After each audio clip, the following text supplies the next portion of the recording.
Who should the Washington Wizards consider at the number 2 overall pick? A center like Donovan Clingan or a guard like Stefon Castle or Rob Dillingham? Let's talk about it next on Locked On Wizards.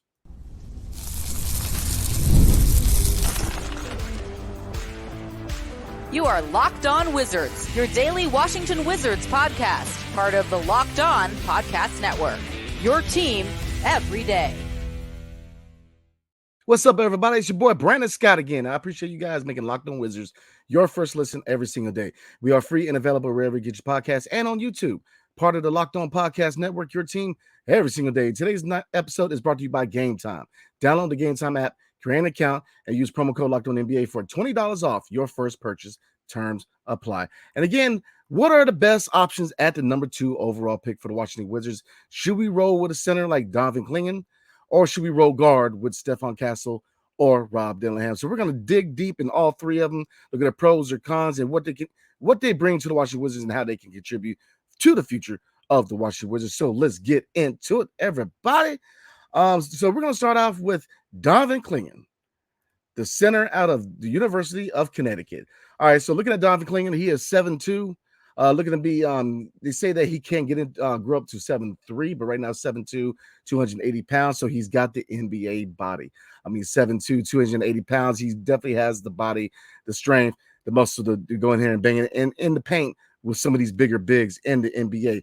Looking at some of his stats, he averaged 13 points a game this year, 7.4 rebounds, 2.5 blocks. He shot 63.9% from field goal, but shot only 25% from three. So, looking at his stats real quick, obviously, look, his field goal percentage was better than a lot of people think. He definitely scored in the paint. Now, it's not to say he's not limited in the paint. Obviously, he has to add a lot of weapons to his offensive game, especially in the paint. And we're going to talk about him spread the floor in a little bit, but looking at his field goal percentage, not too bad. Now, his three-point percentage, I get it, is definitely a hit, considering a lot of people are looking at what is the mold of the modern-day NBA center, which is a center who can not only defend and score in the paint, but who can also spread the floor and shoot from mid-range and three-point. So, shooting 25% from three doesn't really wow you, but I'll say this, with the combine going on right now, there's been a lot of coverage with him shooting three-point shots. He's definitely working on his three-point shot and adding that capability to his game. So it's definitely something you want to see from Donovan, man, because if you look at his intangibles, again, 7 foot 2 inches tall, man, 280 pounds. So he's already got the body to play in the NBA. Now, points per game, not too bad. Like I said, 13 points a game, 7.4 rebounds, and 2.5 blocks. So again, let's get into his pros and his cons, because these stats really lead into that. Looking at his pros, number 1, defensive impact.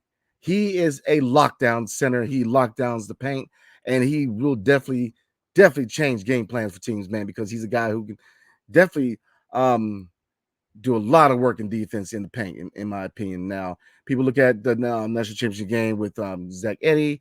I think those are really a classic battle. Really, two good centers, man. Two traditional centers.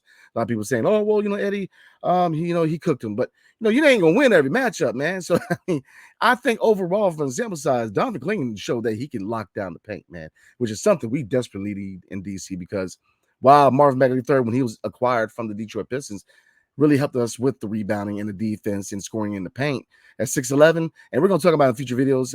And I've already made it known that I think that he's best served moving to the power forward position, especially in a lineup where he could potentially be matched up with Donovan Clingan.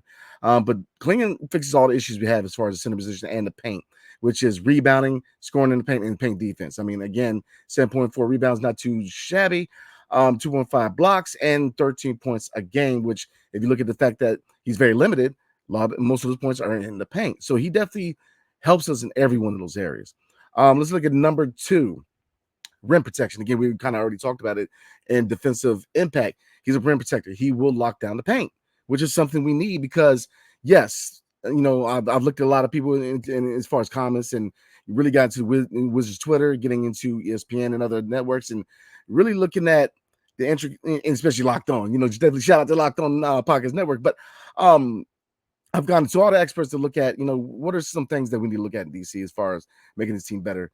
And obviously, playmaking, scoring, but defense has to be a priority, man. We need more defenders on this team. We need more dogs. And he checks those boxes. He's a dog.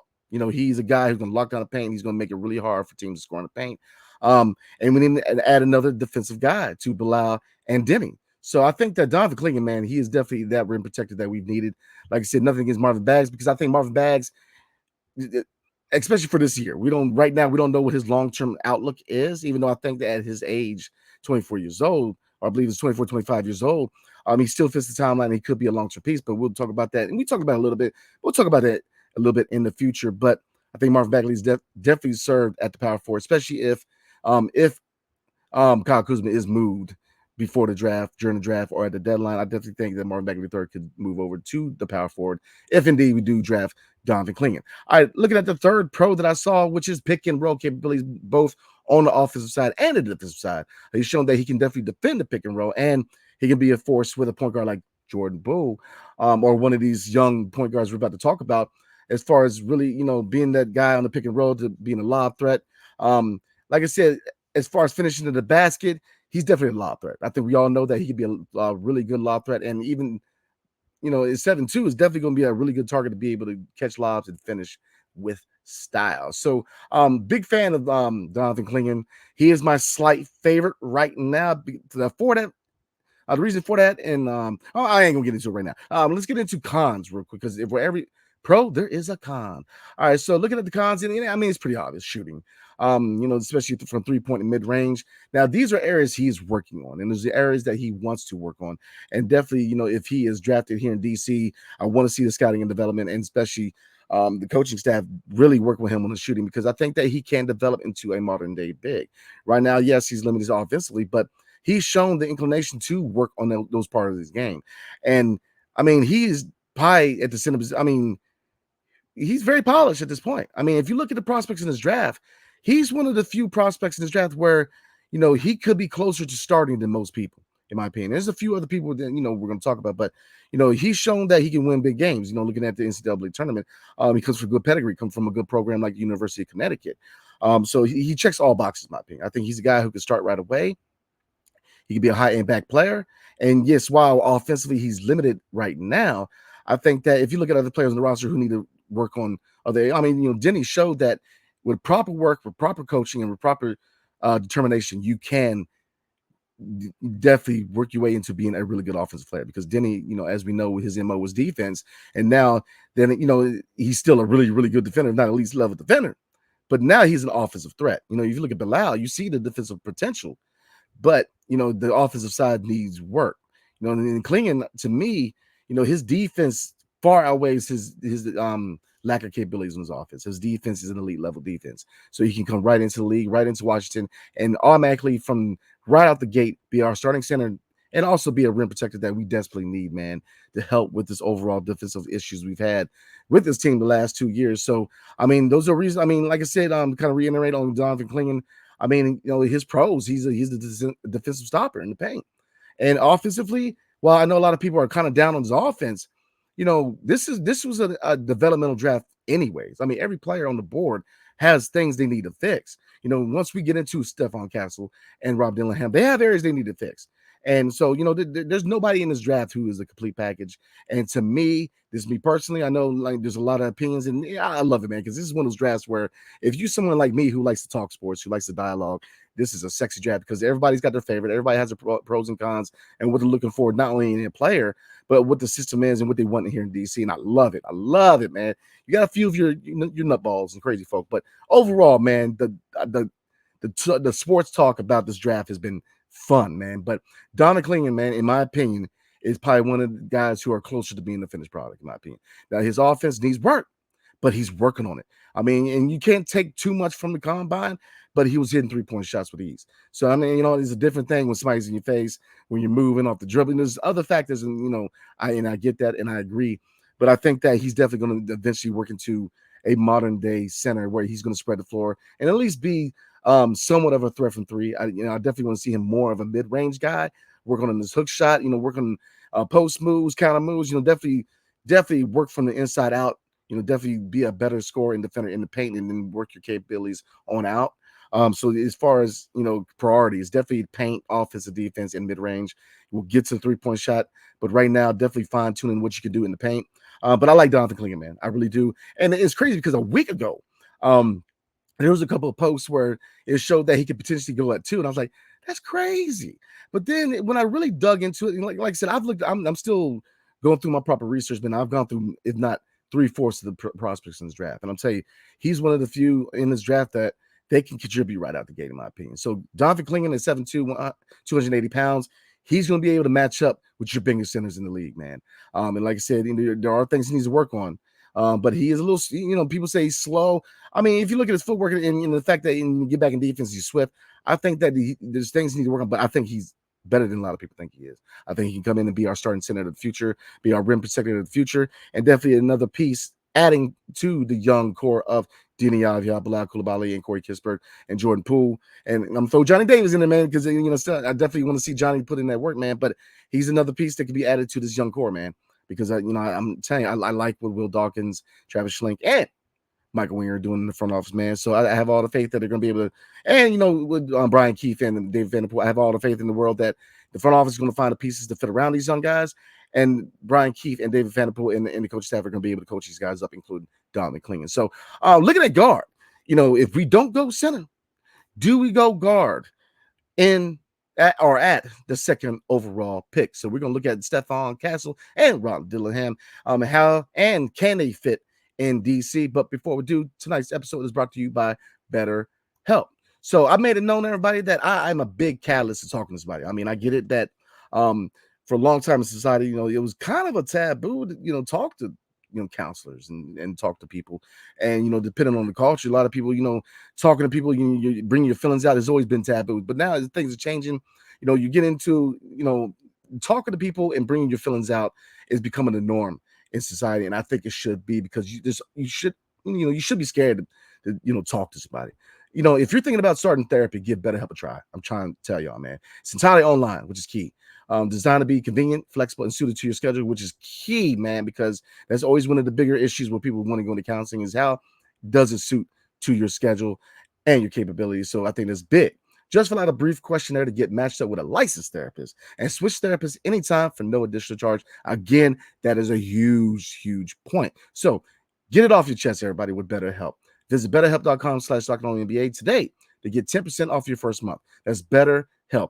HELP.com/LockedOnNBA. And for my military folk, Hotel Echo Lima and Papa.com/LockedOnNBA. Are you watching Fox Sports ESPN on your TV all day long? Have to turn on the volume with all that shouting? Make the switch today to Locked On Sports Today, a free 24/7 sports streaming channel program for you every day to bring you the biggest stories without all the screaming. Lord, Locked On Sports Today brings you canvas analysis, opinions, and news, streaming 24/7 on YouTube or the free Amazon Fire TV channels app. Part of the Locked On Podcast Network, your team every single day, everybody. So let's get into our guard, a really tall guard at that, and Stefon Castle, man. And like I said, I've really warmed up to Stefon Castle, man. And I'll say, is Donovan Clingan my favorite to a certain? He's got a slight edge at number 2 overall, in my opinion. But Stefon Castle's right there. And like I said, we're gonna get into Rob Dillingham because I do like Rob Dillingham. But let's get into Stefon Castle, man, because he was the another piece from that University of Connecticut championship team with Donovan Clingan. All right, so looking at Stefon Castle, 6'6", woo, and he wants to play guard, whether it's point guard or 2 guard. And I think with the Washington Wizards, looking at the fact that Jordan Poole, in my opinion, and the opinion, a lot of people, not everybody's opinion, but my opinion, and the opinion of some, that Jordan Poole is the point guard of the future. Now, looking at a backcourt with a point guard who is a score first point guard, which Jordan Poole is, and he does it at a high level, but defensively does leave some room for improvement. Usually you want to match him up to or with a 2 guard who can defend and who can obviously also shoot. Excuse me, Lord. So Stefon Castle fits that mold. 6'6", he's taller, so he definitely fits right next to Jordan Poole, being a taller 2 guard, 215 pounds, so he's got the weight to be able to defend. Looking at his stats real quick, he points per game was 11.1 points a game, around 4.7 rebounds a game, 2.9 assists a game. His field goal percentage was 47.2, which is above league average, but his 3-point percentage was 26.7. So kind of like Donovan Clingan, man. In the draft I can't even think of him now, man. But combine, woo. The draft combine, he's working on a shot. I mean, his form is not broken in any means. He's got a nice form, and I think just if he really works on the shot as far as repetitive, shooting every day, I think he's gonna be a better shooter. I think he could be a really good two guard here, man, because we need a taller two guard. Now, we've mentioned, a lot of people mentioned in the past that could Bilal Coulibaly, which he was, he was put at the two guard this the season. It showed what we could do with a taller with a taller two guard. Bilal really filled that role out fine. Obviously the shot's not there, but the high motor, the aggressive driving to the lane and an athleticism showed that with a taller two guard, especially a guy who can run the floor with JP13, this really adds his capabilities of the offense, and it really makes his offense dangerous because we were the fastest offense this season. So this shows that if we find the right pieces to make this offense roll, like a Ford Mustang, baby, I'm saying this could be a dangerous young team. Now, I'm not talking about playoffs. I'm talking about improving. I'm talking about how, with the culture of Brian Keefe and playing hard, we can surprise some people. And that's another point is that this rebuild had to last forever. And that's why scouting and development and having the right tools in place, such as a coaching staff, is very important in rebuilding team because, if you have all the right people in place, man, rebuilds don't have to last forever. And there's obviously a lot of components to rebuild, the personnel level, the players, the coaching staff, a lot of different factors. But I think that we have a lot of the factors already in place. We have the big three in the front office. We have the coaching staff that we need, in my opinion. Now, I know that Brian Keefe ain't been named yet, but I'm about 99.9% sure that Brian Keefe is going to be the next head coach and should be, in my opinion. So let's look at some pros and cons as far as Stefon Castle because, man, his size really intrigues me, man.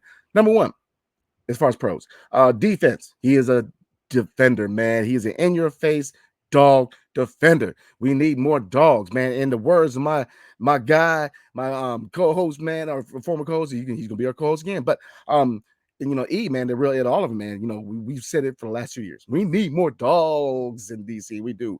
He's a dog. He's a defender. We need more defense. So if you don't go center, you go with a guy who can defend at the two guard or if need be on the wing.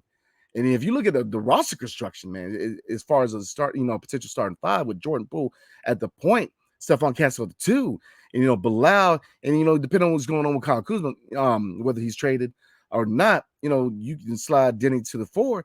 You have a really nice defensive lineup, a really tall lineup. So I think that he brings capabilities. Now, obviously, if Kyle Kuzma is not traded, you probably will see Stefon Castle, maybe a six-man coming off the bench. And even then, with the second unit, I think he can match it well with Jared Butler, being that backcourt off the second unit, man, because, kind of the same reasons why, he matches well with Jordan Poole. So another pro that I like from Stefon Castle is finishing. He finishes like a pro, man. I mean, he's a really good finisher, man, which is we need another guy who can finish.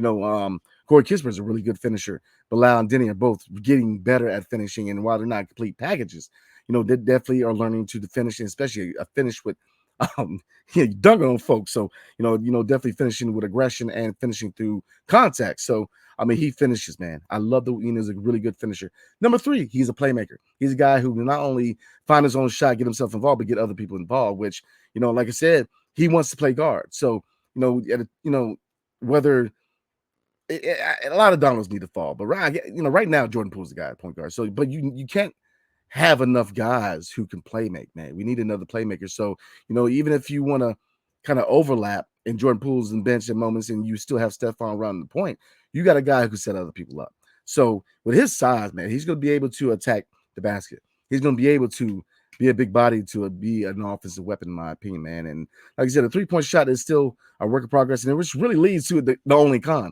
three-point shooting. I mean, his three-point shot, I mean, if you look at his percentage, wasn't the best. So, I mean, league average is around, 35%.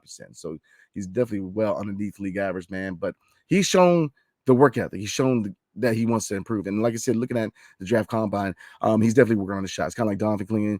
He's hitting it with ease.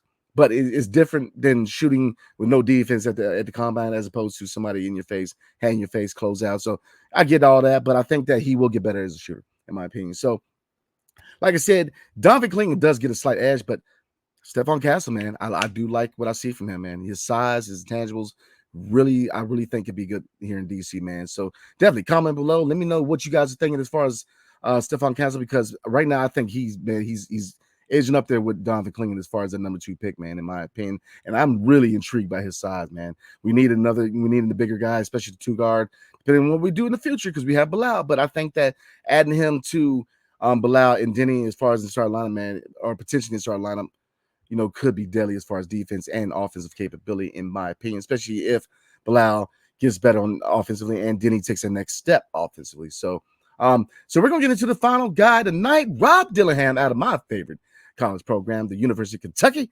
Rob Dillingham, man, he's definitely intriguing too. So we're going to talk about, could he fit in DC and where? But before we do, tonight's episode is brought to you by Gametime. So I've used so many different ticketing apps, man, and all of them have their plus and minuses. I'm going to say that. But, Gametime is my go-to source, because why? Gametime is an authorized ticket marketplace of the NBA, which is key because I go to a lot of games, y'all, which makes getting playoff tickets even faster and easier. Prices on Gametime app actually go down the closer it gets to tip-off, which is key, Lord.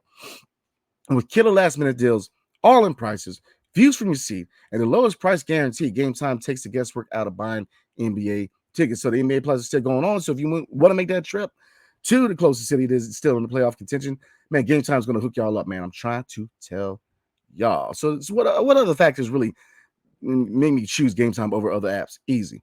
Last minute deals. You can save up to 60% off of buying last minute tickets for sports events, but also concerts, comedy shows, theater events, etc. Flash deals. You can save even more with exclusive in-app deals on select seats ahead of the game or event. All in pricing. Toggling this feature shows the total upfront with no surprise fees to check out. Lord, I hate those, man.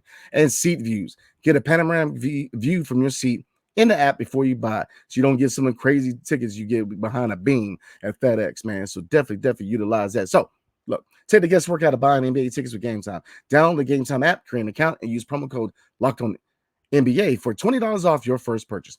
Terms apply. And again, create an account and redeem code LOCKEDONNBA for $20 off. Download the Gametime today. Last minute tickets, lowest price guaranteed.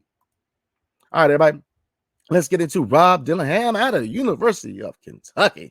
Now, I love me some Kentucky basketball, man. Obviously, I'm a John Wall fan, man, but I mean, there's so much talent that came out of Kentucky. I'm trying to tell y'all, man, but let's get into it. Rob Dillingham, man. Now, could Rob Dillingham be a choice at the 2nd overall pick? Now, I'll admit, I've always been kind of high on Rob Dillingham. Now, the number 2, I'm not convinced yet, but I'm going to try to convince y'all and maybe convince myself that he could be an option at the number 2 overall pick. So let's get into some of his intangibles. He's 6'3" and 176 pounds, so he's kind of a smaller guard. Now, 6'3" is not a bad size per se for a guard, but 176 definitely would kind of see him add a little bit of weight. Definitely if he wants to get, the add to his capabilities offensively, especially in the paint, and be able to the counter moves with bigger opponents, man, as far as defensive opponents. So points per game, 15.2 points a game. So he's a scorer, man. He is a scorer. Assists per game, 3.9. Now, his field goal percentage was 47.5, so above league average, but brace yourselves. He shot 44.4% from 3. So this kid can definitely shoot the rock from the perimeter, man. He's a shooter. He's a scorer. And could we use another scorer and shooter? Absolutely. Absolutely.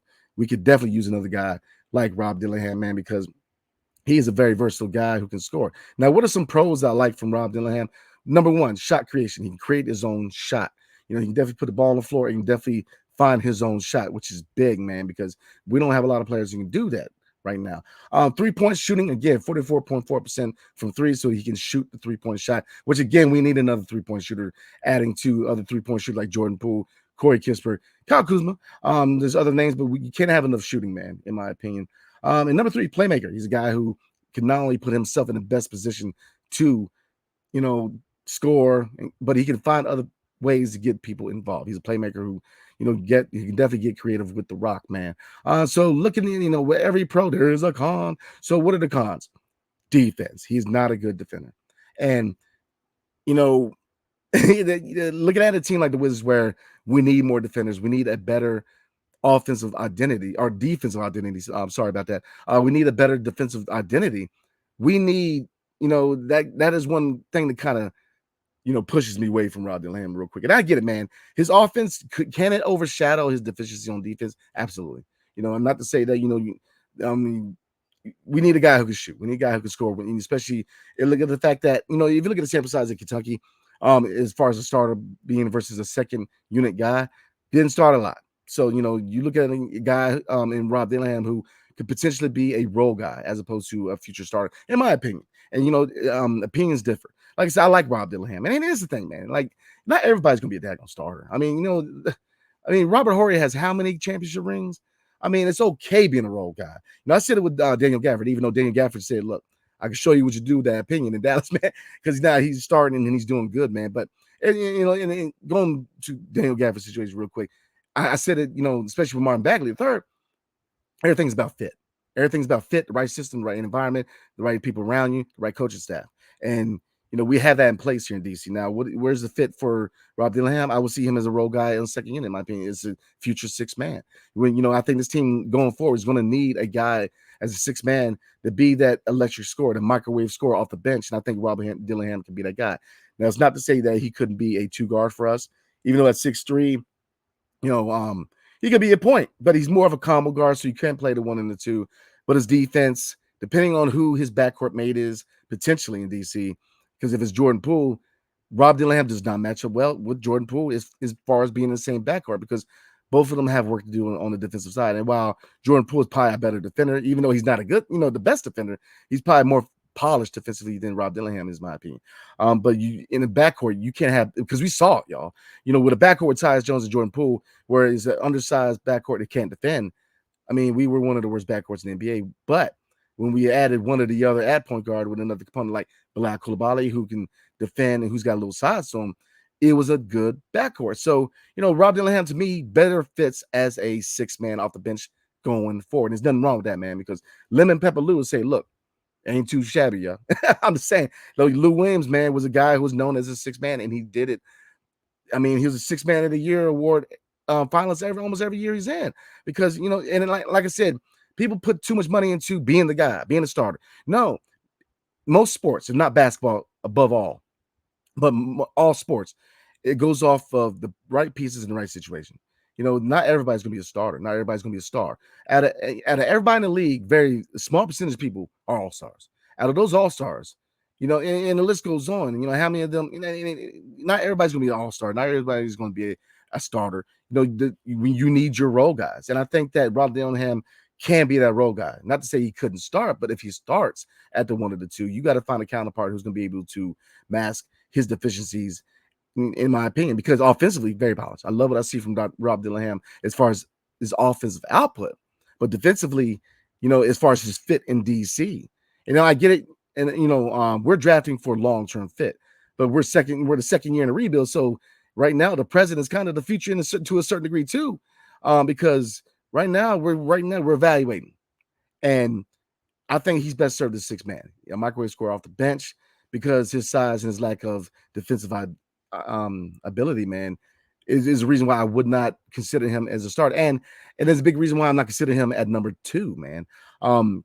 Because I think that at number 2, Donovan Clingan and Stefon Castle are the best options, in my opinion. Not to say I don't like Rob Dillingham, and not to say we could not, because as you guys know, my previous video was talking about how the front office is looking to add another first-round pick. And even if they don't add another first-round pick, they could utilize a veteran guy like Kyle Kuzma. And like I said, I get it. Kyle Kuzma is, right now, if you look at trade assets, he's our best trade asset right now.